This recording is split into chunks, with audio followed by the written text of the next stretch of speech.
More than 10 billion times a day, the world scans a pattern a man first drew in the sand. He drew it in 1948, and for the next 25 years it was so useless almost nobody would touch it. Those little black stripes hold up nearly everything you buy. The two men who invented them never made a fortune from it, and one of them died before it even worked. Pick up almost anything near you and turn it over. The same stripes sit on a can of soup, a paperback, even a bag of blood in a hospital fridge. They all work the same way. The reason they conquered the planet is printed right there on every one of them, in the part you never bother to read. 1948. American supermarkets are booming, and every one of them shares the same bottleneck, the checkout line. A cashier reads each price tag and keys it into the register by hand, one item at a time, while the line crawls behind. The president of a Philadelphia food chain walks into Drexel Institute of Technology and asks the faculty to invent a way to read prices automatically. The dean turns him down flat. But a graduate student named Bernard Silver happens to overhear it. The problem lodges in his head, and he carries it to his friend, a 27-year-old named Norman Joseph Woodland. Woodland becomes convinced there is an answer. He is so convinced that he quits his teaching job, moves into his grandfather's apartment in Florida, and thinks about almost nothing else. The answer arrives on a beach in Miami.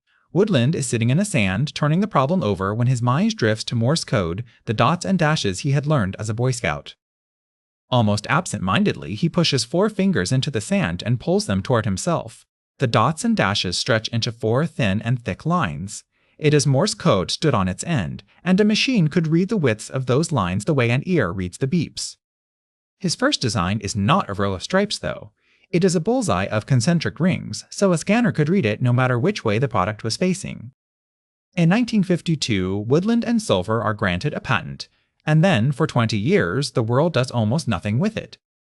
The idea needed 2 things that did not exist yet: a beam of light bright and precise enough to read the lines, and a computer cheap enough to sit beside a cash register. The laser was not invented until 1960. Affordable computing took most of another decade. Woodland took the idea to IBM, where he now worked, and urged them to build it. They studied it, and they passed. His patent ran its full 17-year term and expired before anyone could make a machine to read it. Woodland and Silver had already sold their rights for about $15,000, the only money either man would ever earn from the barcode. And in 1963, Bernard Silver died. He was 38 years old. He never saw a single barcode scanned. The first company to truly chase the idea was RCA. In 1972, they switched on a bullseye scanner in a Kroger store in Cincinnati, and it worked, right up until the labels had to be mass-printed. A printing press smears ink slightly in the direction the paper runs. Smear a bullseye, and the rings bleed together until the code is unreadable. Smear a row of tall vertical bars in that same direction, and the bars only grow a little taller. They still scan. So the barcode ended up a rectangle, for the very mundane reason that rectangles survive a smudged printing press. By the early 1970s, the technology was finally ready, and the grocery industry was desperate for it. So it did something genuinely rare in business. Fierce competitors formed a committee and agreed to adopt one shared symbol, because none of them could automate the checkout alone. It nearly fell apart, because a standard only works if everyone picks the identical one. 7 designs were submitted. The winner came from an IBM engineer named George Laurer, a colleague of Woodland's, who took the old beach idea and made it printable, a rectangle of tall, thin bars with 12 digits beneath. On April 3, 1973, the committee chose Laurer's symbol. The Universal Product Code was born.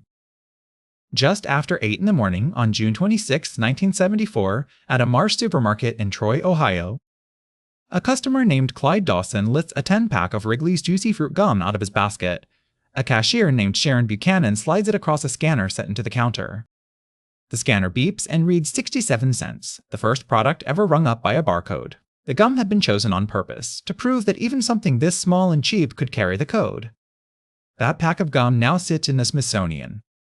Because a barcode does not store a price, it stores a number, an address that points to a database. When the gum beeped, the register asked a computer, "What is item 038007s?" and the computer answered in an instant. Faster checkout was only the visible 1% of what that meant. Every scan is also a data point, recording what sold, when, and where. For the first time, a store could see in real time exactly what was on its shelves. That real-time picture is what made the modern supply chain possible. It is how one store can track 100,000 items, and how a warehouse restocks itself overnight. It is how the package you ordered last week could be followed across an ocean to your door. You had never thought about the barcode, and that is exactly why it works. The stripes had to become boring before they could become universal. Consider how the work actually split. The invention was one man, one afternoon, on a beach. Getting the whole world to use it took 25 years, a laser, a printing problem, and a room full of rivals agreeing to the same rectangle. The drawing had been the easy part all along. Bernard Silver never lived to see it. Norman Woodland did. In 1992, 44 years after his afternoon on the beach, an American president hung the National Medal of Technology around his neck. He had sold the world's most scanned idea for $15,000, and he always said he never regretted it. Grocery aisles, hospital wristbands, boarding passes, the parcel on your doorstep. Every one of them carries 4 lines a man once drew in the sand because the supermarket got tired of a slow line. 10 billion times a day, somewhere on Earth, a scanner reads the pattern he made that afternoon. A nurse scans your wristband, then scans the drug. If the two numbers disagree, the computer refuses to give you the dose. Your boarding pass, the tag on your suitcase. A parcel scanned at every handoff between a warehouse overseas and your doorstep. Same trick every time, read the number, ask the database. And after 50 years, the stripes themselves are being retired. GS1, the organization that runs the barcode, has told the world's retailers to be ready by the end of 2027. Checkouts will read a square instead, a QR-style code printed beside the old lines or replacing them. That square holds more. Not just which product, but which one, the batch it came from, and the day it expires. A recall stops being pull every jar in the country and becomes pull these 400. Milk can refuse to sell itself after midnight. But open that square up, and the same thing is sitting inside it. Woodland's number, same registry, same database, doing the same job it has done since a pack of gum in Ohio. The stripes are going, the number is not. Under every barcode sits a number. That number is the part doing the real work. For 50 years, every beep has added a line to a record, what you bought, where, and when. The barcode didn't only speed up the checkout, it turned everything you buy into a row in a database, and 50 years of those rows have to live somewhere. Consider liking and subscribing for more load-bearing history videos.